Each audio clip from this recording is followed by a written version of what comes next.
Raj Tarun Lavanya love ఎపిసోడ్లో సినిమాలకు మించిన ట్విస్టులు చోటు చేసుకుంటున్నాయి. రోజుకొక మలుపు తిరుగుతూ సరికొత్త విషయాలు వెలుగులోకి వస్తున్నాయి. ఒకరిపై ఒకరు పరస్పర ఆరోపణలు చేసుకుంటూ కేసును ఊహించిన మలుపులు తిప్పిస్తున్నారు. హీరో రాజ్ తరుణ్, హీరోయిన్ మాల్వి మల్హోత్రాపై మొదట లావణ్య పోలీసులకు ఫిర్యాదు చేసింది. ఆ తర్వాత రాజ్ తరుణ్ లావణ్యపై ఫిర్యాదు చేశాడు. ఇదే సమయంలో తన పరువును బజారుకి ఈడుస్తుందంటూ, తన తమ్ముడిని బెదిరిస్తుందంటూ లావణ్యపై హీరోయిన్ మాల్వి కేసు పెట్టింది. దీంతో పోలీసులు ఈ కేసులో రాజ్ తరుణ్ను A1గా చేర్చారు. మరోవైపు ఆత్మహత్య చేసుకుంటానంటూ లావణ్య కంగారెత్తించింది.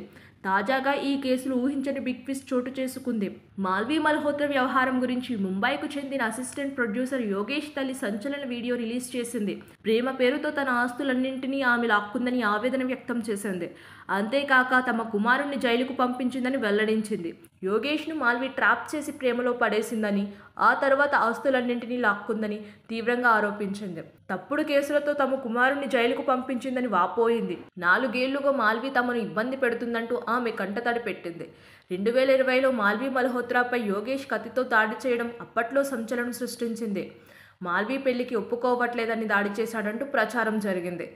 అప్పుడు జరిగిన అన్ని విషయాలు యోగేష్ తల్లి తాజాగా మీడియా ఎదుట బయటపెట్టడం సంచలనం రేపుతోంది. దీనిపై రాజ్ తరుణ్, మాల్వి మల్హోత్రా ఎలా స్పందిస్తారు? లావణ్య రియాక్షన్ ఏంటి? కేసు మరిన్ని మలుపులు తిరుగుతుంది అనేది ఆసక్తికరంగా మారింది.